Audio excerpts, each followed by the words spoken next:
So the other week I found myself playing old school RuneScape again. Lately I've found it increasingly difficult to concentrate on games when I get into bed, and this is where old school RuneScape really saves the day. Winding down with a farming skill every evening has been nothing short of a brain massage, the slow but addictive process of logging in every night and harvesting the bounty you planted the previous day. Teleporting around the world to check on the fruit trees that take 16 real-time hours to grow, and generally making sure the allotments are well taken care of and weed-free. All I'm saying is, I think I finally understand what the hype was around Farmville. Sorry for making fun of it for all these years, boomers. I get it now. Returning to my roots once again. Feels good to be young. But during my comfy escapades, a sudden bolt of inspiration struck me for a new video. Whenever I was playing old school RuneScape, there would be a small part of me questioning how RuneScape 3 was doing. Now, I've already made a video talking about old school, so if you're interested in checking out my extended thoughts on it, then go check it out. I think the best way to describe this video is it's less of a review and more like a personal project to fill in the gaps between the next couple of mammoths I'm planning to make, where I play a game I had, up until now, always avoided for some reason, and ask myself at the end if I can see myself playing it after the video releases. It's also a way to help untangle my own thoughts surrounding RuneScape in its entirety, because it's a genuinely interesting topic to me. And because of that exact reason, I wanted to learn about things I couldn't discover for myself within a few weeks. As most MMO players know, that is barely enough time to scratch the surface of the game's content. And due to that, I reached out to fellow YouTuber, the RS Guy, to interview him on questions only a veteran player can answer. This interview will be posted later into the video, so stick around if you're looking for a more experienced outlook on the game instead of whatever this Z-tier bastard can offer you. Now, for those of you who may have no idea about the game, or, well, MMOs in general, don't worry about it, I've got your back, buddy. RuneScape 3, otherwise known as RuneScape, I know, don't question it, is the modern version of the game with updated visuals and gameplay. For the sake of ease, I'll be calling RuneScape 3, otherwise known as RuneScape, modern RuneScape throughout this video. Old school RuneScape is a completely separate version of the game that opened in 2013, which is the 2007 version of RuneScape, otherwise known as RuneScape 2, otherwise known as RuneScape. I hope that helped.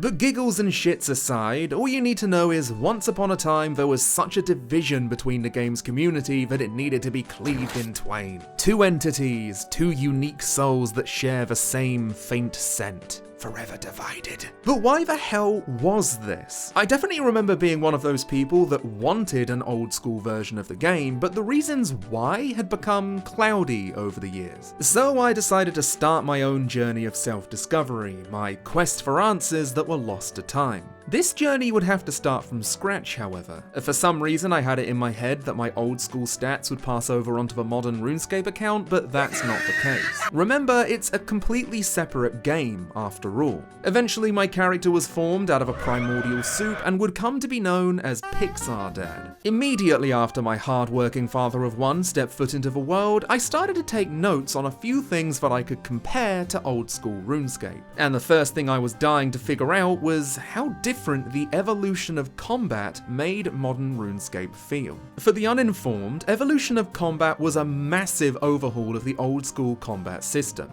Before, combat was as simple as see thing, click thing, auto attack until it dies. Simplicity at its finest. EOC, as I'll be calling it from now on, flipped this shit on its head by adding hotbar based gameplay, similar to what most modern MMOs have. Now at this point in the past, I'd stopped playing RuneScape. I'd simply moved on from it because it wasn't the game I remembered it being. But from people I spoke to at the time and today who lived through this transition, my god, it sounded like a bloodbath within the community. I'm sure you can picture it. One side saying it would kill RuneScape's original charm, and the other side saying people just hated change and should stop complaining, etc, etc. Just look at this, large-scale riots. The fucking RuneScape riots. You had to be there, I guess. Holy shit. 1 year after this update completely removed the old style of combat, old school RuneScape would release. Were these things linked? Was EOC simply the catalyst for higher-ups at Jagex needed to see that nostalgia really was a defining factor in a healthy section of RuneScape's player base and could draw older fans back? I can't answer that, but considering they added Legacy Mode, which includes the older style of gameplay, into modern RuneScape 1 year after Old School was released, I think it's safe to assume, at the very least. And considering this was my very first time logging into modern RuneScape since the EOC update, I really didn't find the combat that bad, especially with Legacy Mode, which I admit I did change to after a while. But this hotbar style gameplay really wasn't as bad as I was led to assume. I mean, it works like any other MMO I've played, and I like how those games feel. There's even an auto mode you can select, which would probably work very well with the mobile version of modern RuneScape, and having these as options works really well in the game's favour. Making everyone happy in an MMO is a fucking impossible task, but the attempt here is something I can appreciate and respect. Now obviously, in order to select these options, you need to access the settings, and this is where I might further expose just how smooth my brain truly is. I don't think I've ever experienced the whole no thoughts brain empty sensation harder than when I opened the settings menu and... my goodness. I don't mean to surprise any of you, but the Library of Alexandria wasn't burnt down at all. It was hiding in RuneScape, all along. Modern RuneScape has so much going on in its menus that it kinda gave me bloodshot, and the things in these menus aren't bad, by the way, like at all. These options are great and give you a lot more freedom in choosing your game layout and even gameplay style. It's just a bit of an information overload, especially due to the time of night I choose to play RuneScape to relax. Some other in-game inclusions off the top of my head are the occasional world event, which is announced globally in your chat log, allowing players to engage in small-scale raids to get more loot. I hope nobody do a smash and grab. Brand new skills such as archaeology, which I actually love, considering it allows you to dig up items which give you access to passive buffs, and lore items which you can read up about once you've excavated them. Divination, which was interesting. I didn't really have much of a chance to play around with it, but from what I can gather, it allows you to create portents, single-use items which are used automatically in dungeons once you meet its conditions, such as resurrecting the player after death, healing you once you reach 50% health, etc, etc. Signs, which are similar to portents but can be activated outside of dungeons, giving benefits like protecting more items after death or automatically sending items you gather through skilling to the bank, which, not gonna lie, has caused me to get a little overexcited, so if you'll excuse me, I'm off to have a cum now. There's also summoning, which isn't exactly a modern skill. This one was released in January 2008, which is too new to be a part of Old School RuneScape. This means a lot of veteran players might look back at this skill with fondness or even nostalgia. Or hatred, you know, depending on who you are. It basically gave you access to a bunch of summonable creatures that can be used in combat or can boost your skills. I won't deny I felt a small pang of sadness seeing this here. I remember putting a lot of effort into the summoning skill when I was younger, so seeing this spirit wolf was like seeing an old friend. There's also something called Invention that's an elite skill, and there's no way in hell I'd manage to make this video in time if I tried to get it, but it basically allows you to disassemble and augment certain items. As for the quests, they remain mostly the same from what I can tell, with the older quests being labelled as legacy quests, so new players know where they fall on the timeline. And you heard me correctly, RuneScape, or to be specific, the world it's set on, Gielinor, is now in its 6th age. And for the regular Joe, you may be thinking that RuneScape isn't a game that focuses heavily on its lore, and you'd be wrong.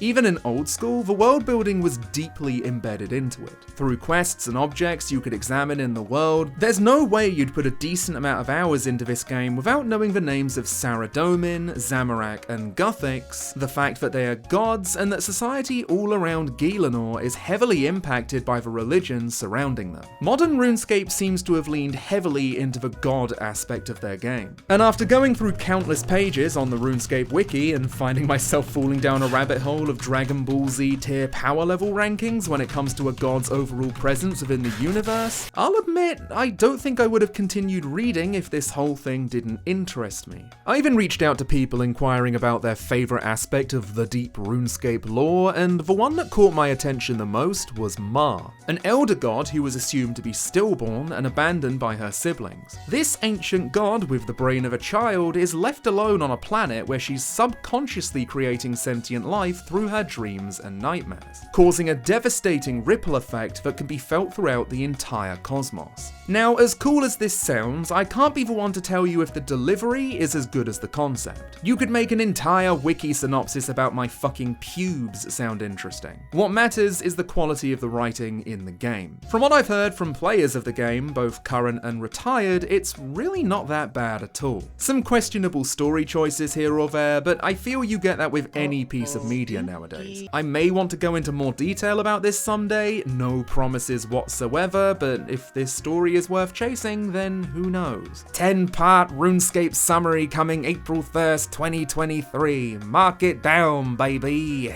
So, as you're engaging in the game's quests, leveling skills, or you're mowing down enemies, taking absolutely no prisoners, you'll be listening to modern RuneScape's music, and I really need to put heavy emphasis on how fan-fucking-tastic the music is here. Now, whilst the old school music is iconic and timeless in its own right, the arranged music is still extremely good. As you can see here, they hired a professional orchestra, and hearing old classics being arranged like this is worth showing you guys.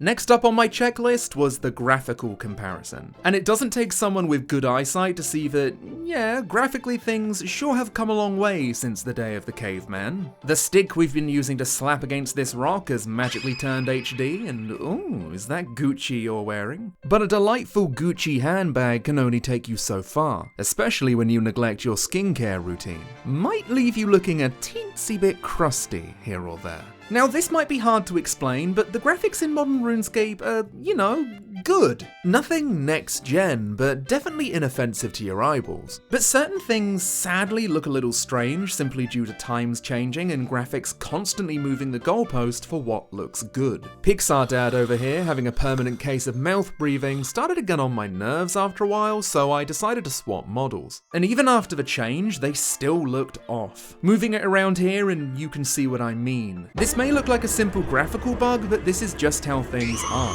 For every nice looking lake and fun-loving alligator, you get old school RuneScape models that have simply been thrown into the HD machine, so the lighting can bounce off all three of their polygons. I'm not really blaming the game here, it's unfortunately the curse of MMOs that have been alive for a long period of time. I remember World of Warcraft having the exact same issue. This is where old school RuneScape ironically doesn't have a problem, since unlike, let's say, World of Warcraft Classic, old school RuneScape has evolved past simply being a nostalgia containment zone. It's a growing, expanding game. A lot of zones in old school RuneScape simply don't exist in modern RuneScape because they are totally different games with different people working on them. Two separate RuneScape timelines. And the devs working on these new zones and quests etc. make sure to keep everything looking like they were made in this 2007 era, giving it a consistent art style where nothing looks too out of place. Now, as promised, this is where I'll be passing the mic over to the RS guy, and I hope listening to a veteran's overall view on the game can give you more to think about whenever modern RuneScape pops into your head.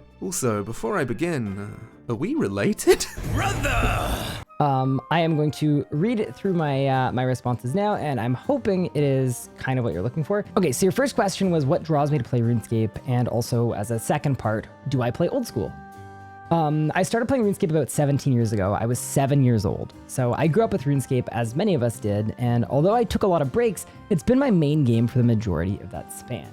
And by far, the most jarring event in RuneScape history has to be the evolution of combat in 2012. And it came out feeling, in my opinion, very rushed, half-baked, and mostly broken. And at that point, like many others, I quit the game. I spent about a year playing Old School exclusively as soon as it came out.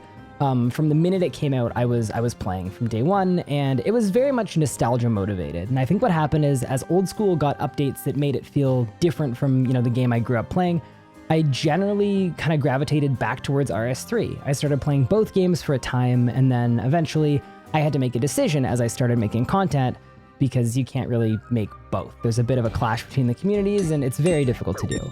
And at that point, I ended up making the decision to switch over to RS3. I think something really important to note here is that the combat system in RuneScape 3 is nothing like what it was even 2 or 3 years ago. It's been improved upon so much, and although it is really unintuitive and it can be really confusing, I absolutely fell in love with it, and it's probably the main reason that I play RuneScape 3. It's extremely dynamic, and there are tons of great opportunities for improvement, which makes a really, really high skill ceiling that can be really fun to optimize. So as an example, and as a difference from Old School, your gear barely matters compared to your ability to understand the combat system. Yeah, this is big brain time. So for example, an inexperienced player with fully maxed gear might be able to do like 150,000 damage per minute. And a top player with the exact same gear and setup could output close to 500,000 damage per minute. So over 3 times the amount with the exact same setup. And I find that to be really exciting and very enjoyable. What things in RS3 do I dislike? I think the biggest one, and this is probably an obvious one to some, but it's the aggressive microtransactions.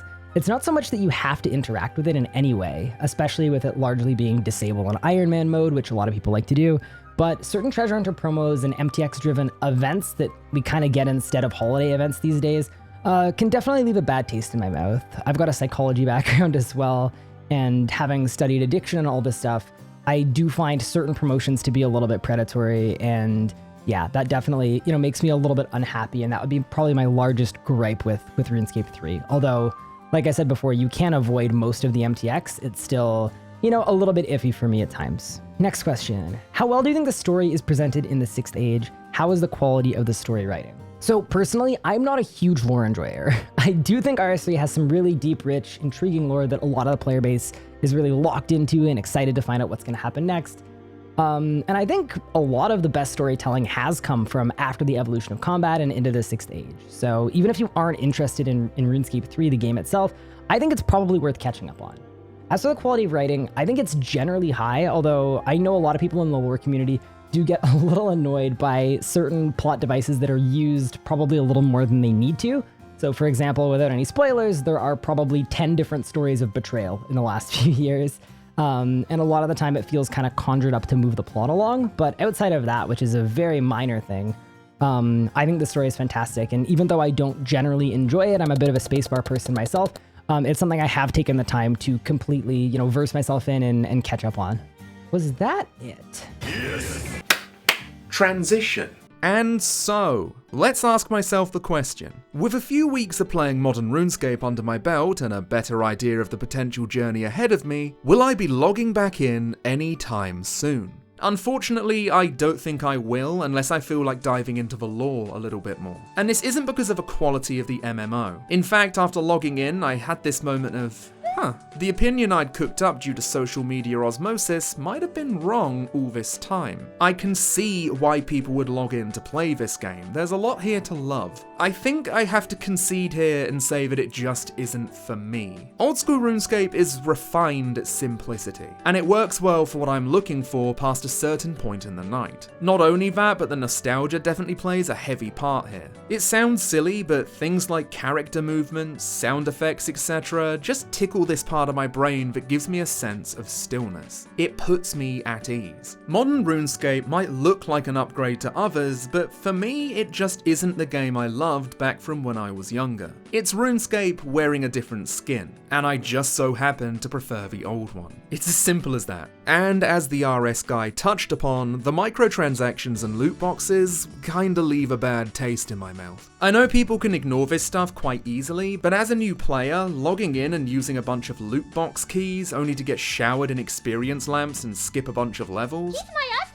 I mean, I know you could say this is skipping the grind, but when RuneScape is all about the grind, I don't know. There would come a point where these experience lamps are obsolete, but I'd rather put in all the work myself. Logging into Old School is this nice time capsule where the cynicism of modern gaming was at an all-time low. And sure, hidden away in the menu, there's an option to buy something called RuneScape Bonds, but the key word there is hidden. Outside of that, you simply log in and play. No pop-ups, no advertisements, nothing. I will say, before I move on, if you're planning on playing Old School, I'd suggest playing it through the RuneLite app. It's safe and legal to use, and enhances the experience with a bunch of useful add-ons that you can turn on and off. In general, the fact that there are two completely separate versions of this single MMO is fucking fascinating to me. And what's even crazier is the fact that both versions are getting completely different updates to its content. The continent of Zaya was added in 2016, which adds 50% more landmass to the world map, and is exclusive to Old School RuneScape. Modern RuneScape also has completely unique landmasses and dungeons, things which are so out of my skill level I can't even access them yet. So it's safe to say no matter what version you pick, you'll come away with a unique experience. If you're interested in the world of RuneScape from this video, maybe pick a version and see which one you prefer. A single membership allows you to play both versions, which is nice, and who knows, you might end up really enjoying yourselves. I myself will be starting up my own Iron Man account soon, which is basically a regular RuneScape account, only you're pushed to be completely self-sufficient.